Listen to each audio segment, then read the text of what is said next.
So thank you everyone for joining Avallone's Masterclass today on KYC and maximizing your KYC resources. This session is being recorded, so anyone who wasn't able to attend today will be able to watch this later on. And for those who are here today, if you have a question, you can post them in there's a Q&A button in the interface of your Zoom where that you'll see in the toolbar.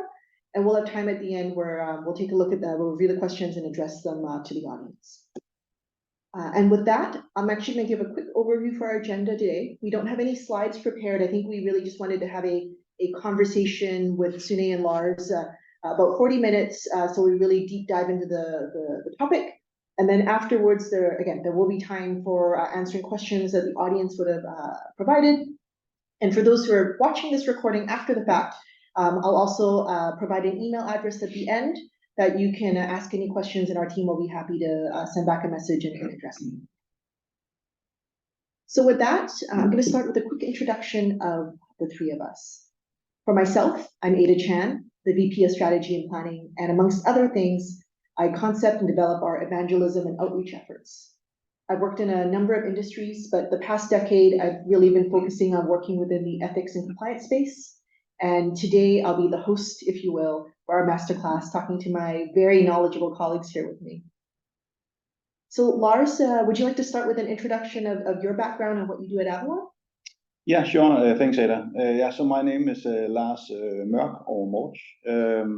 I'm the Chief Revenue Officer in Avallone, so I'm the overall commercial responsible and setting out the strategy for our commercial strategy in Avallone. So I've probably been talking to hundreds of clients during my time here at Avallone, and have a pretty good understanding of the needs and the wants out there in the KYC market. I have a long past in tech. I've been plus 25 years in various tech companies, heading up the Service Cloud team in Salesforce in the Nordics, built up the team for Workday also for the Nordics, and been in SAP for many years and Oracle for many years. So I guess I'm just a tech guy, I would say. Yeah, that's me. Great, thanks so much for that. And Sune, if you can speak a little bit about yourself. Yes, of course, thank you. So I'm Sune, I'm a VP and responsible for customer success and for our financial crime prevention team. So kind of the knowledge we have and the work that we're doing around KYC. My past lies in banking. So I was SVP with responsibility for the suspicious activity reporting in Danske. And for this topic, I think the important part was I was a part of building up a very large team of AML professionals. So I've tried to build up from very little to more. Great, thanks, Sune.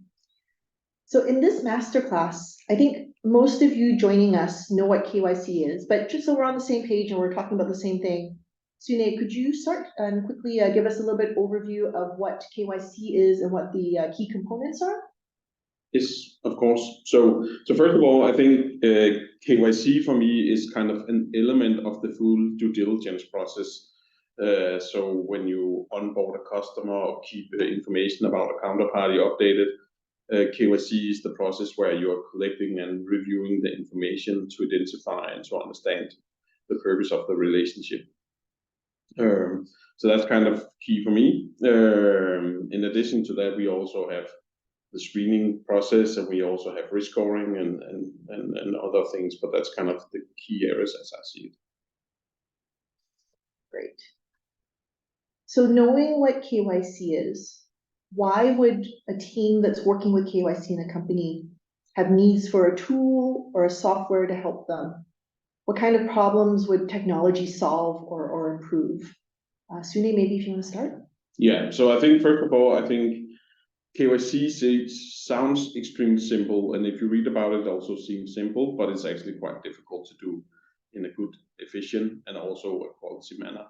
So I think software can help you to ease that process for everybody, not only for you as a KYC manager, but also for your counterparty, so it's easy for them to deliver the information that's needed to go through this process. I think a lot of companies see this as a painful process, And I think definitely software can help you to do this in a good way, but also a fast and efficient way.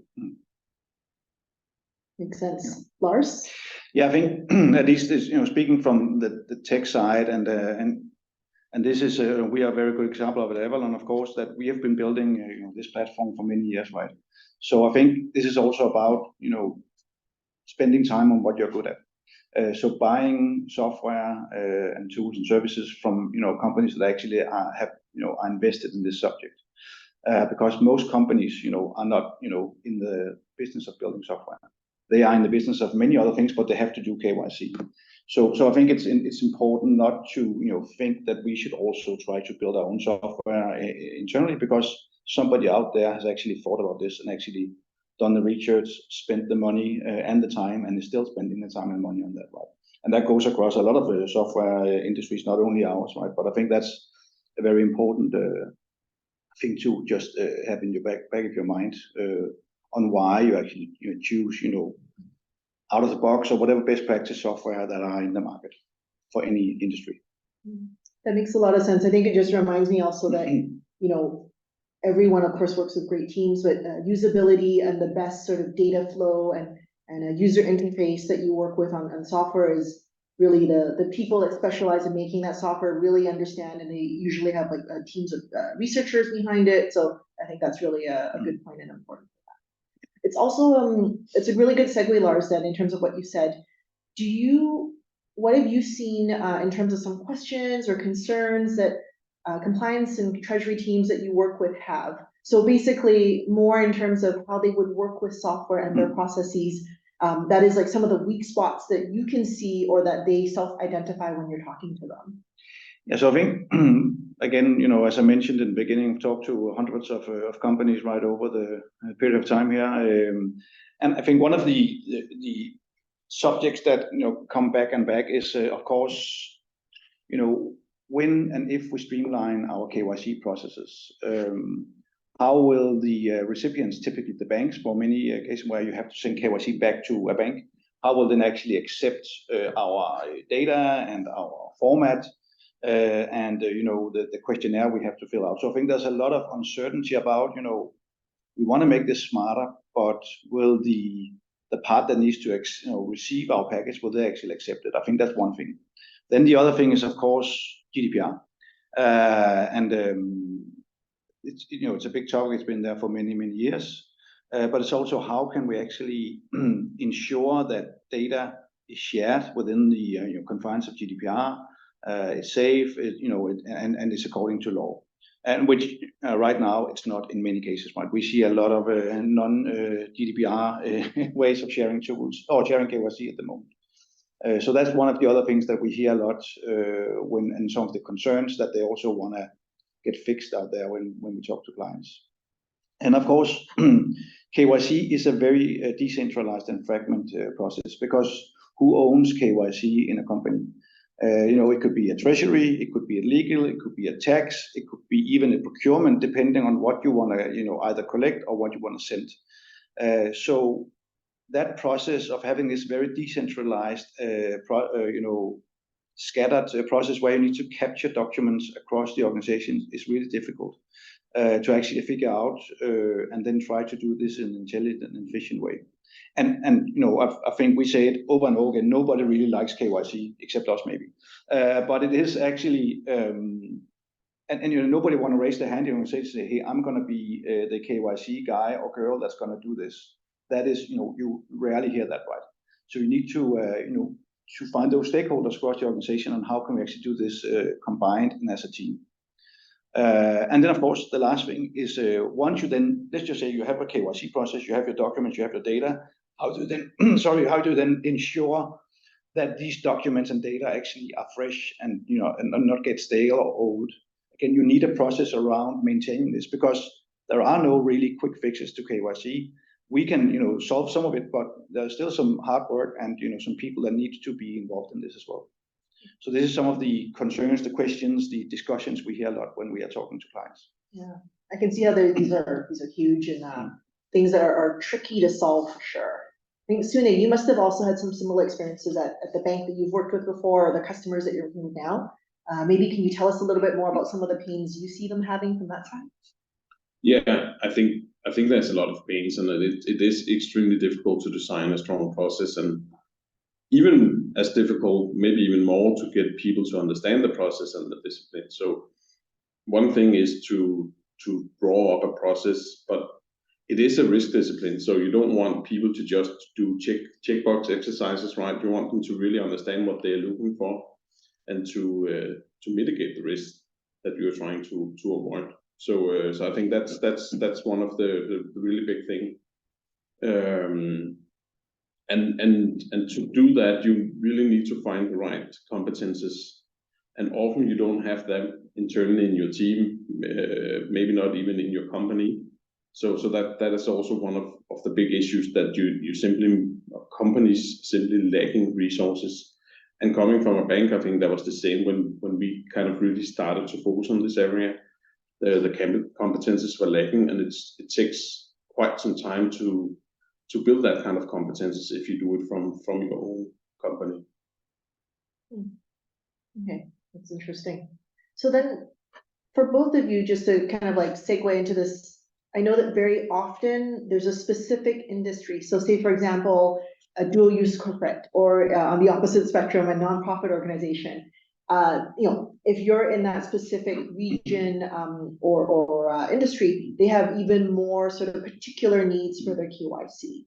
So can both of you share some examples of your experiences and what you see? I think, Lars, you've spoken quite a bit to some dual-use corporate cases. So maybe if you have some examples or experience you can speak to. Yeah, correct. So of course we see some industries that are, more heavily regulated or exposed to KYC than others, right? And dual use is definitely one of them, right? So just so we, define the meaning of dual use, that's typically, dual use products or dual use goods is, if you produce a product that can be used both for civil and military purposes. So, ultimately some that you produce, you might not really want to build it for a military purpose, but it could end up on a warship that could even be sanctioned, right? So therefore, the risk for these companies are perceived fairly high by especially banks, but also other counterparties, because they are definitely what we would call high risk in many cases. And when you are high risk, then there would be additional scrutiny from all counterparties around you. And of course, these companies they need and they can definitely benefit from having a really strong KYC framework in place. And that's both on when we talk about how do you collect, because of course when you want to sell dual good products, you want to collect from your counterparts and ensure that they are at least not on a sanction list or anything else. And if you do that, and you do that well, then you actually also have a better case when you need to respond, especially to a bank that actually, might have you on a high risk, because then you actually have a very, very strong framework in place you can show to the bank, and you can tell them and show them that you actually know what you're doing, and you have, all your T's and all that dots in place, right, which is super important. And again, it's not easy, but it's something that we see that is super important, especially for these kind of industries. Yeah. Interesting. Yeah. And then Sune, on the opposite spectrum, like what I know you work with some non-governmental organizations or nonprofits. What do you see there that's like particular for what they need? Yeah, and I think again, NGOs is often considered as high risk from, for example, banks, because they are operating in all kind of areas of the world. All the countries where there is a crisis, like Syria, Afghanistan, a lot of African countries and stuff like that, which normally is considered as high-risk areas by banks. I think the whole NPO or NGO agenda for KYC is a really big topic. There's been a lot of discussion about the FATF Recommendation 8. I think it has just been adjusted, but there's still a lot of issues. You see that banks are de-risking NGOs because they simply don't want to take the risk. It's too costly for them to help them, which is a massive problem, because NGOs need bankings. They need to transfer money to these areas of the world so they can help people, right? So that's a really big problem for them, which means that to kind of mitigate that risk, first of all, NGOs need to have extremely high focusing on the counterparty and the KYC of the counterparty, or vetting the counterparties, which I think normally they're also quite interested in, because they don't want the money goes to the wrong people, right?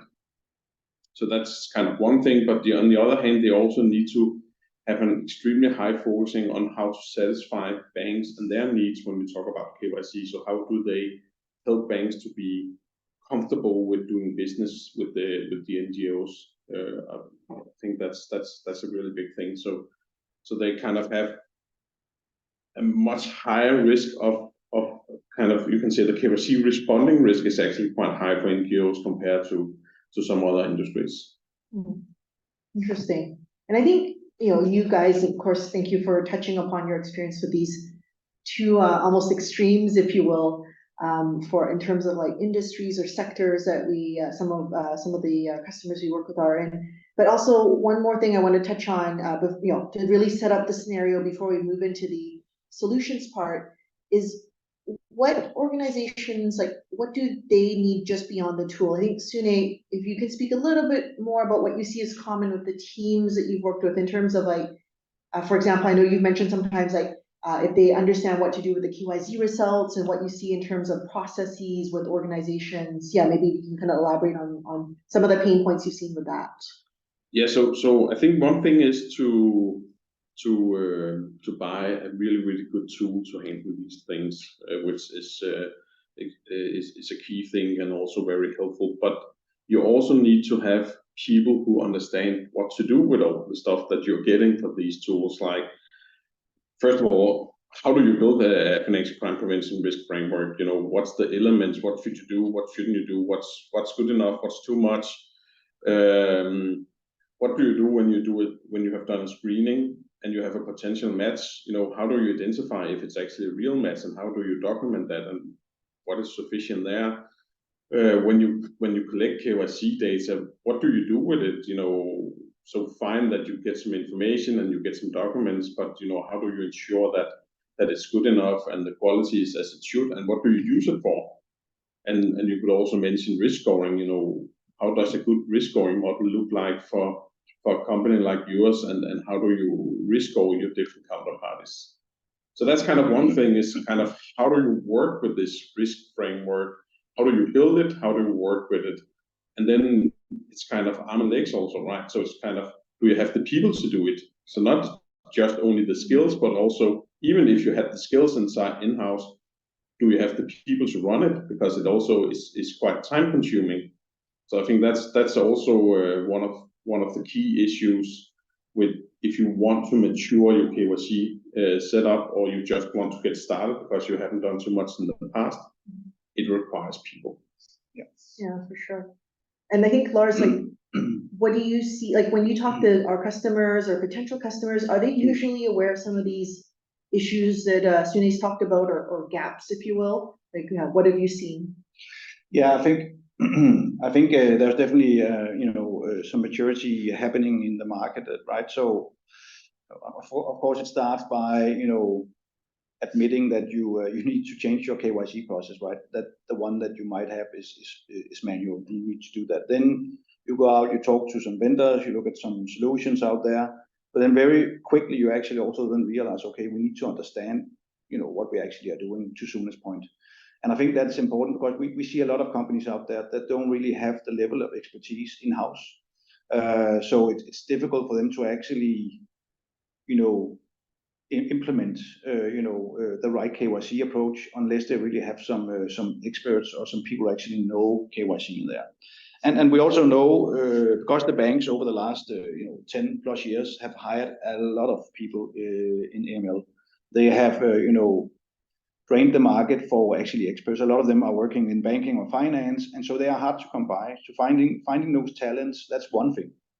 But also then keeping the talent, paying them a decent salary, because they're fairly expensive.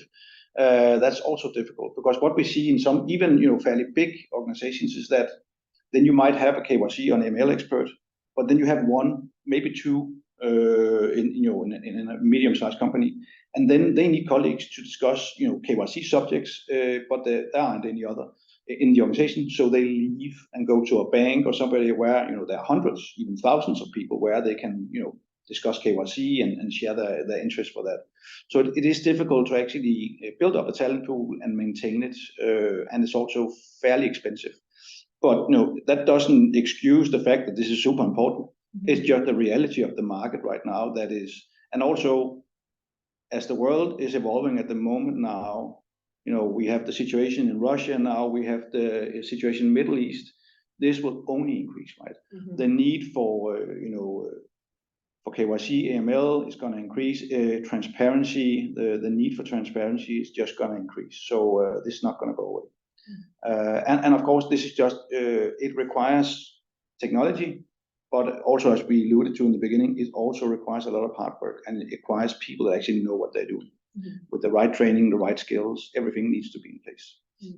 Could I, Lars, just to add to that? So I think it's also when you talk about competences, it's like if you hire a specialist that really can kind of develop this area for you as a company, they will be highly expensive, as you mentioned, but they will also be specialists, right? And they maybe don't think it's interesting to sit and look at documents and do the kind of the review of the documents and handling the alerts, right? Yes. So you kind of, this thinking that you can hire one person to do it, I think you will probably not get the best out of that person and what you're paying that person to do if you also ask them to do kind of the more the hard work, you can say, right? Agreed. So you probably need different profiles also.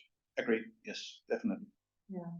I mean, it sounds to me like from what the two of you are saying, that there are really two key areas or services that organizations can benefit from, and then that is what they would have to really further or maximize how they use their KYC processes and tools. It sounds to me like one of them would be a set of advisory services, if you will, and then the other one would be more of a managed type service. I think, Sune, maybe if I can ask you to elaborate on what you see the differences are between these two types of services. Yeah, so I think advisory services is kind of where you help or get help to building up your FCP framework, so financial crime prevention framework. You figure out what's the roles and responsibilities, creating policies, procedures, Q&As, processes, all that, some kind of building the framework, and maybe also, so that's kind of a one-time investment, but maybe also for ongoing maintaining kind of this framework. So I think that's very much about the advisory. Where I see the managed services is more this ongoing hands and legs, kind of helping with the daily task, reviewing the KYC information, handling the screening alerts, doing the risk scoring, reply to counterparties, and all that. So I think advisory service is probably something you get for a certain period of time. And then managed services, the more ongoing support on the task that's coming out of having this process. Yeah, it almost feels like, with advisory services, organizations really need a subject matter expert that's deep dive, can really kind of triage or handle super high risk cases or provide that guidance and expertise, as opposed to managed services, which is really kind of the support, to your point, the arms and legs, and really just kind of supplementing and making sure that everything is documented, everything is recorded. And I think, that really sounds like there's the two parts of the services that people need. So, Lars, how do you think, in terms of what's out there for companies to be able to access these two types of services? That is what's out there for who offers that? Yeah, so I think, of course, this is it's not a new thing to the consultant market, right? So there are, of course, the classic consultant companies, the big fives and the likes. They, of course, have financial crime teams and an army of consultants that can help. Of course, what we often find is that they typically only focus on really big tickets. For example, a bank, where they go in and do remediation for a bank. It could be 20, 30, 100 consultants. So they are, at the big end of the market. They have a lot of knowledge, but they are also expensive, right? And then, of course, it depends on your need and your requirements if they would be the right fit. Then, of course, we also see a number of smaller consultant companies, like more boutique kind of companies that are specialized within specific areas, also geographies. We are both working with some partners in Avallone ourselves. We have a partner called Phineas in Germany that we're working with, that have a big knowledge around the DACH region about treasury and about KYC. And then we also have a smaller niche consultants here, for example, in Denmark, a very small market where we have a company called Avallone that we're working with, where it's down to really small companies, but they also have a need. They also need expertise and help, right? And they don't either they can afford to get those people in and do it themselves, or they just want to outsource it, which is where we so there are a lot of different ways of how you actually can find those talent and specialists. But finally, what we have seen, of course, and I think that's probably over the last the 4 years that we've been a company, we have definitely seen a move from that people or companies do not necessarily want to buy tech. They want to get a problem solved or fixed. And I guess that goes for all tech. You can have a great technology, but if you don't know how to use it or implement it, it doesn't really matter.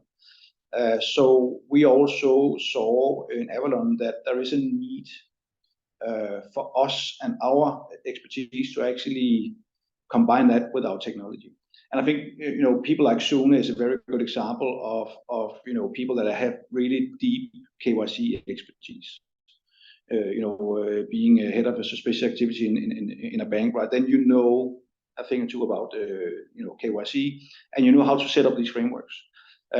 So we have definitely seen a big increase in that part. So we also now offer advisory service, managed services, as an addendum to our technology.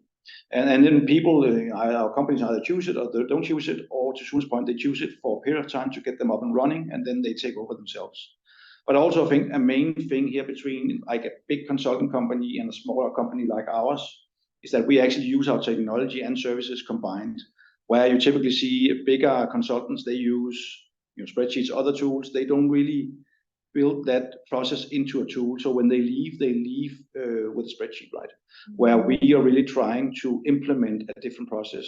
We want to leave, if we leave the company or we leave the managed service part, we want to leave them with a tech stack that actually works so they can control their own process. And I think that's a big difference. But it's definitely the way things are moving at the moment. And again, to our point that this is only increasing, we can also see this is really needed out there. Yeah, it makes a lot of sense with that. I think maybe, it sounds like there's quite a few choices, 3 kind of big buckets, if you will.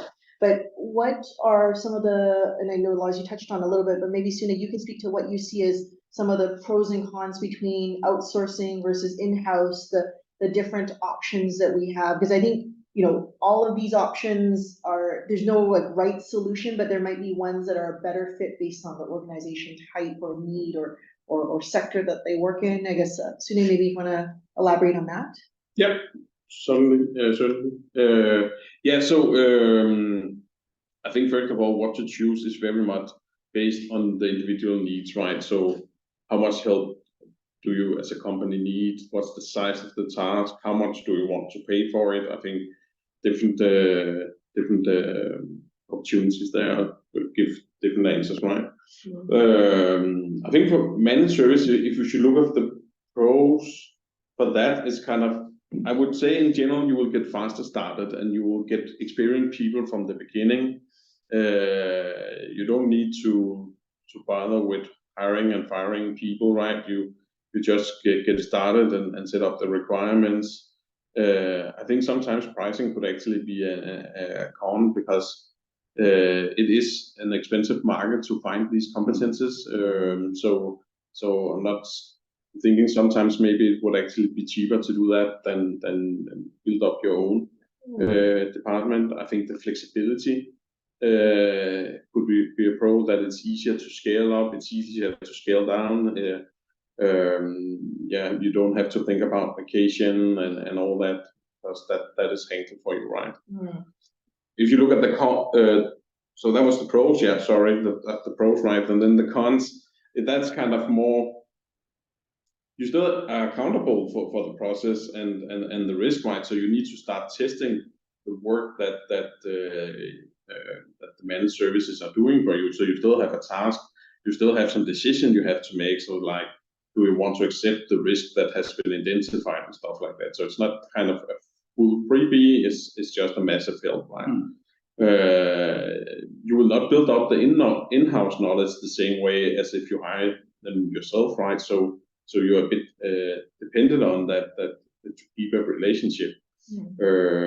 Pricing could also be a con, right? So it's like it could be a pro, it could also be a con, that it could be more expensive. Maybe you have to sign for a longer period for pricing and stuff like that. And then again, the flexibility could also be a con, like it could be a pro, like it's if you have paid for a certain amount of cases or handling for a certain period, you can't really get out of that and stuff like that. So I think there's different things you need to consider.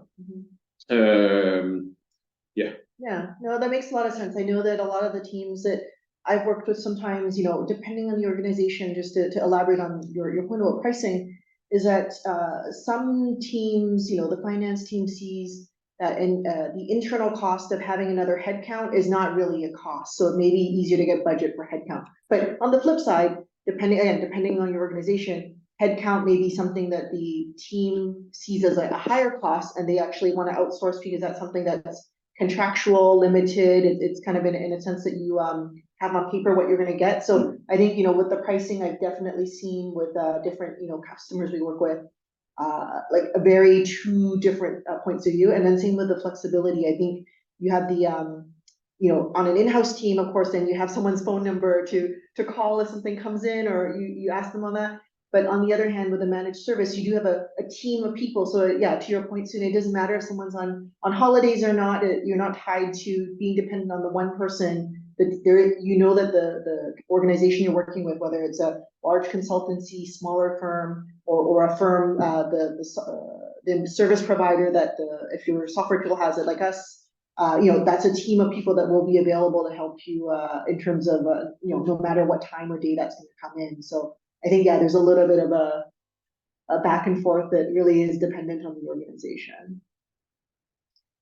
So I think as we're, you know, as we said at the top of the hour, you know, we wanted to have a very condensed sort of direct session here talking about, you know, what you can do and sort of what we've identified as ways to really maximize the resources. We've had a couple of questions come in from the audience. So let me read those for us and have Lars, you and Sune answer them. So one question I think both of you can answer is, how is software better than things like Excel or SharePoint? So yeah, I think there's many good reasons why you shouldn't use especially Excel, but also SharePoint. I think GDPR reasons. So it's not just enough to store information in a safe way. It's also when you have to delete the information and stuff like that. So I think you need to protect that data. I think the usability of the tool that you're using, if you buy a tailored system, you often will have a much stronger usability, better workflows, high security. And then I think, especially when we talk about Excel, the operational risk of making mistakes is extremely high, and also deleting stuff you wouldn't, that wasn't the point to delete, right? So I think there's a lot of good reasons to look at that. Yeah, that makes a lot of sense. And I think you could even add to this question, you could also add email, right? Because a lot of KYC is, you know, ultimately when you either when you need to collect or you need to respond to KYC, email is often used as the you know, the vessel that actually you know, either sends or receives very sensitive data, right? So you are seeing passports and other documents being shared via, you know, insecure emails, which is of course not of course GDPR. That's, you know, that is actually mind-boggling that's happening in my world. So I think there's definitely something here, but also all of this Excel, SharePoint, email, it also speaks back to repetition, right? Because when you need to gather all of this, then you're doing the same things over and over again, right? You're getting a question, or you need to find a document, then you're going in and you're doing the same thing. you fill out a questionnaire, you have to find all the answers, then you type in again. So it feels like Groundhog Day every single day, right? So I think there's a lot of that, and I think that speaks back to value, right? What are we spending our time on, or our time on in the organization? Are we spending on value-added activities or something that we can really optimize? Because when I ask an organization, big or small, how much time do you spend on KYC? It's really, really difficult question to answer because it's so fragmented, it's so decentralized. But if they could actually get all of these stakeholders that actually are involved in KYC to actually add in minutes, the hours, the days that they spend on this during a year, I think that number would be, really big. And the business case, then writes itself when you actually understand the time spent on this. And that's not talking about the security and all the other stuff. That's just talking about, pure time spent on this. Yeah. So it sounds like both of you think that software is better for like technical reasons such as like GDPR, usability, but definitely also efficiency from your point of view.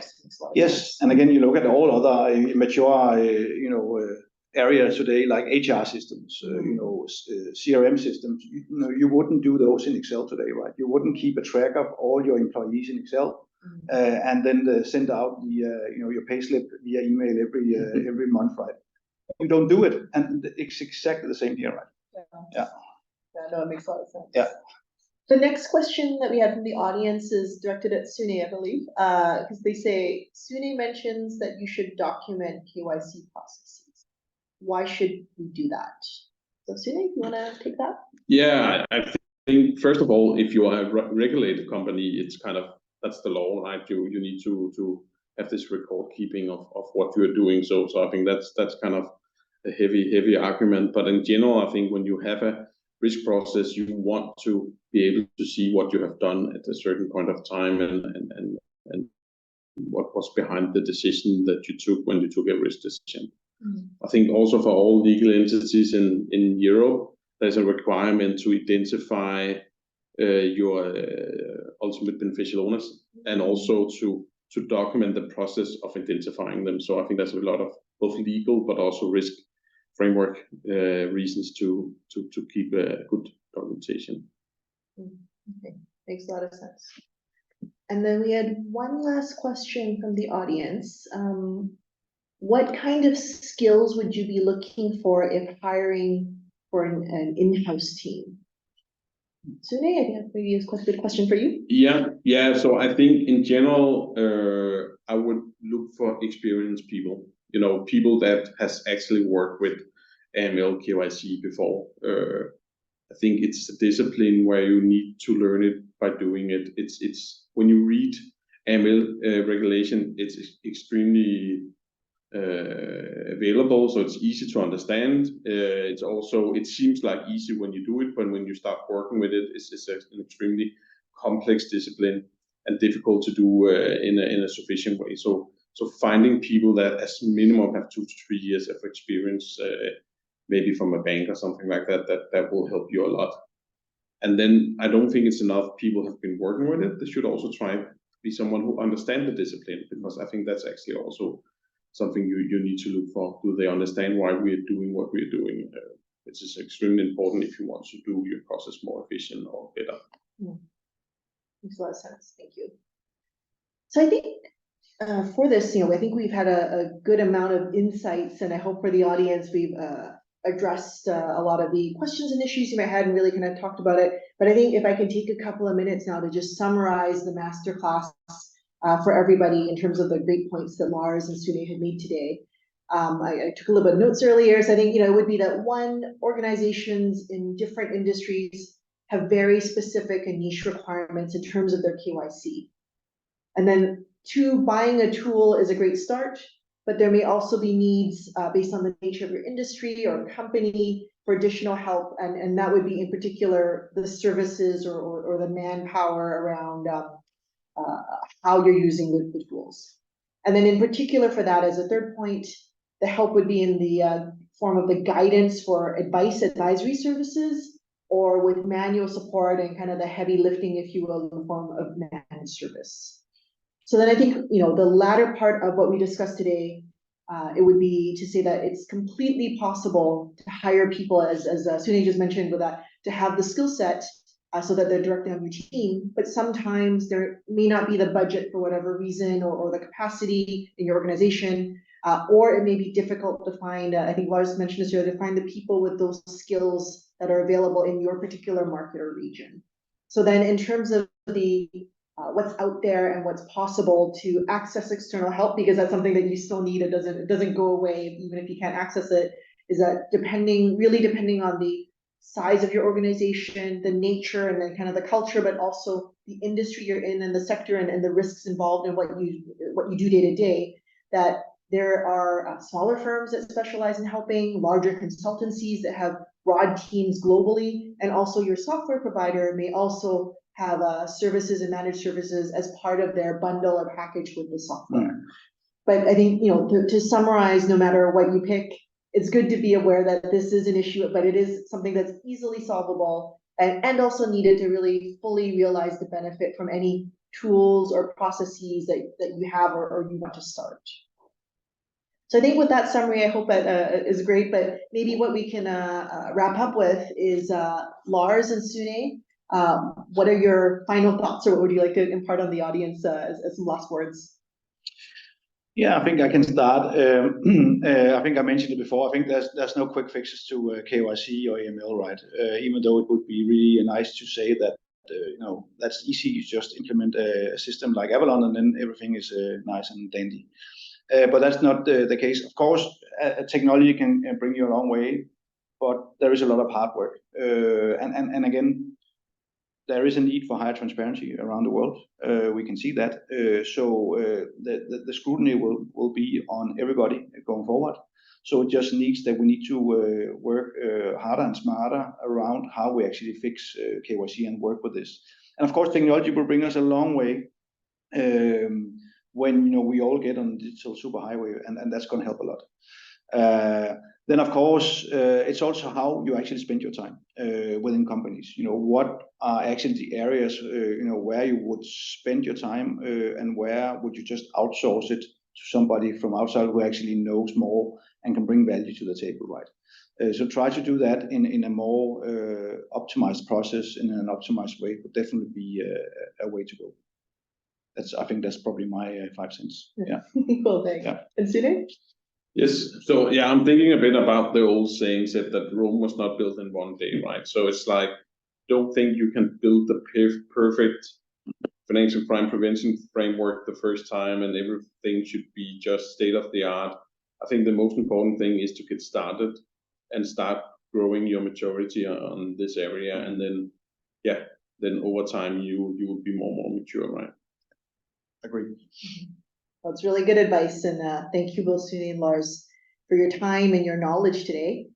For anyone that's watching this session after the fact, if you have any follow-up questions, Avallone, we're always here to help on our team, and you can send us an email at hello@avallone.io, so HELLO@avallone.io. But thanks everyone for your time today, and hope you have a great afternoon. Thank you. Thank you.